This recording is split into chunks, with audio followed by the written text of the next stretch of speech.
race into our chase. 4 trucks within 17 points. Ray, you're with a guy who's had a couple DNFs, but tonight a pretty strong run. Yeah, the last couple of weeks have been a little bit of a struggle for Kyle Busch, but I'll tell you what, I had a lot of fun watching you tonight because about every time I looked up at turn 4, that thing was dead sideways. Yeah, it's typically my way around here. I try to tighten it up and get it tight, but it won't run past me in that way. So guys did a great job on a Dollar General Tundra tonight. You know, just we were second best truck. You know, that's all we had to the 2, but certainly we gained on it there on the last stop. When we had the green flag pit stop, you know, we had a good stop. And we started making up ground. We ran him down. You know, he was, I couldn't even see him before, and then I ran him down a little bit and got back to him, but didn't have enough to get by him. But just want to let everybody know the Race In to Win sweepstakes are going on at Dollar General, so head on over to your local Dollar General store and enter for your chance to come on out to Champions Week in Vegas. All right, Kyle, I want to ask you about the difference on this particular racetrack. It seems like the tires wear out fast, and we saw a lot of slipping and sliding, but the trucks, very different than the cars. So what do you learn from tonight to help you be better throughout the weekend? You know, I think the biggest thing is just understanding how hard to push the cars in the beginning of the run, or trucks in the beginning of the run, and how much that's going to hurt you on the long run. You know, on those restarts, you know, we're flat out sideways with each other and pushing as hard as we can, and you seem to burn your tires off faster, and then they start getting away from me, you know. But then on that last run in the race, I could kind of run them back down because I wasn't battling everybody. You know, I had my own racetrack, and I didn't have to worry about people. So, you know, we had a good night, but certainly hopefully we can carry that on throughout the weekend. Also want to say hey to the kids that are here with the Kyle Busch Foundation from the Carey Steele Farm Home and Pitts Home here in Atlanta. Well, thank you for bringing them. That was great, and we had a blast watching that 18-2 running side by side all night.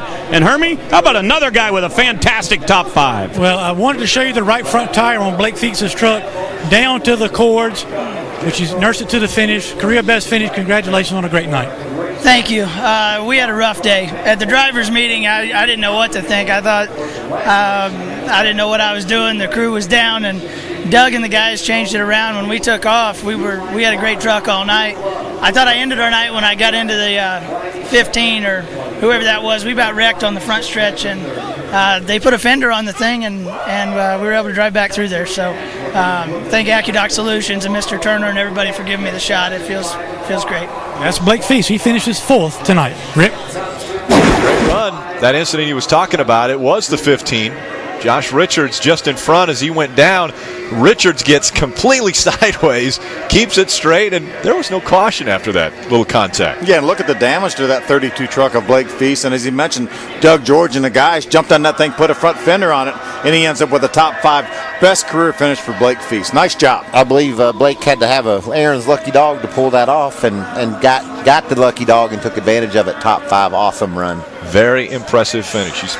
You're speaking about top 5s. Let's hear from another one of the top 5. He's with Ray. And that would be Ryan Newman. You know, I know early on you heard loose, and then I heard it got better, and then all of a sudden I look up and you're in second place, and then it looked pretty loose. Yeah, we were loose all night and kept chasing the racetrack a little bit and the truck. But just got to thank Realtree and Brant and everybody at Turner Motorsports, Steve and his wife, and everybody that pitched in and made this a special deal for this local family. And we didn't get what we wanted, but man, we had fun. We raced really hard. Got the lead for about 30 feet, I think it was, going into turn 3 over there. But just had a lot of fun. And like I said earlier, this was Bo's seat. This is the seat that he would have been in here had God not come take him off this earth and put him someplace else. But just really proud to be here and have all the family and friends around. You know what they say: if at first you don't succeed, try again. Maybe you ought to come back and play some more. Well, I've got a pretty good average in the truck series, so we'll see what Mr. Turner wants to do next. All right, so Ryan Newman's got a win, a couple of 4ths, and now a 5th to add on to it, guys. Yeah, pretty impressive runs anytime he gets in behind the wheel of a Camping World Truck Series truck. All Clint Boyer knows how to do is finish 1st or 2nd. That's what he's done all year. And that's not a bad thing. We'll be back with more from Atlanta after this. Welcome back. The Good Sam Club 200 in the books now as we look at our Warrior unofficial results for today with his 49th career win. Clint Boyer, as you mentioned, either finishes 1st or 2nd every time he gets in one of these trucks. Kyle Busch, another strong top 5, and really, really happy for Blake Feast in that 4th place run. Yeah, and also for Ricky Carmichael down in 8th. What a solid performance from the toss of the green flag all the way to the checkered. I was impressed with Ricky tonight. Big night for Jack Smith. Yeah, great job for Jack Smith. He ends up with an 11th place finish, his career best. Ryan Sieg, another truck that parlayed that fuel strategy late in the race to get a top 15 finish. Great job by Ryan and his team.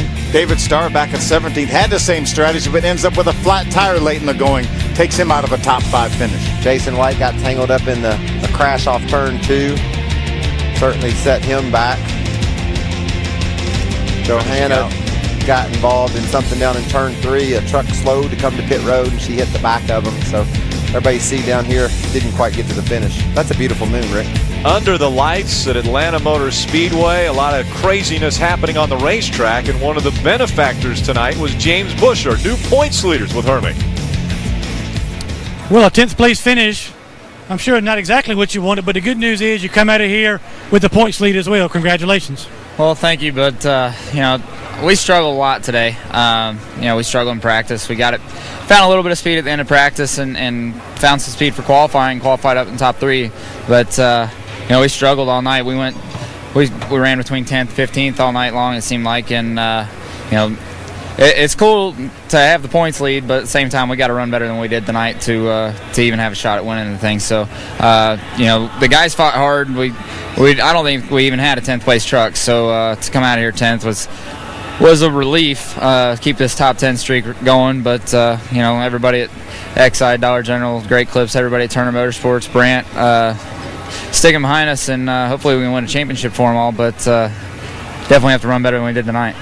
That's James Busher. They got the points lead, but he knows he needs some more speed to keep it there. James Busher has the points lead, but I'll remind everyone, no one has ever won a championship in NASCAR without winning a race. And James Busher still hasn't been to victory lane in his career. Well, remember, this is different now this year, too, because in years past, the other guys aren't eligible for points here in this series now like they were before, like a Kyle Busch, even though he doesn't run all the races. Yeah, the modern era, I guess that no one's ever won a championship by missing a race. So if he could pull it off without winning a race and missing a race, that would be quite an accomplishment for that young man and that team. It was pit strategy that enabled the 33 to outlast the rest of the competition and get to victory lane for his career record-setting 49th win in the Camping World Truck Series. Coming up next, Adam Alexander back in the studios in Charlotte with Speed Center. In 2 weeks, the Camping World Truck Series heads to the Windy City as it visits the Chicagoland Speedway. Last year, Kyle Busch made it 2 in a row in Chicago, but with this year's championship battle blowing hard, the winds of change may be heading in. Chris Devoto hosts the setup starting at 7:30 p.m. Eastern, followed by flag-to-flag coverage. Only on Speed.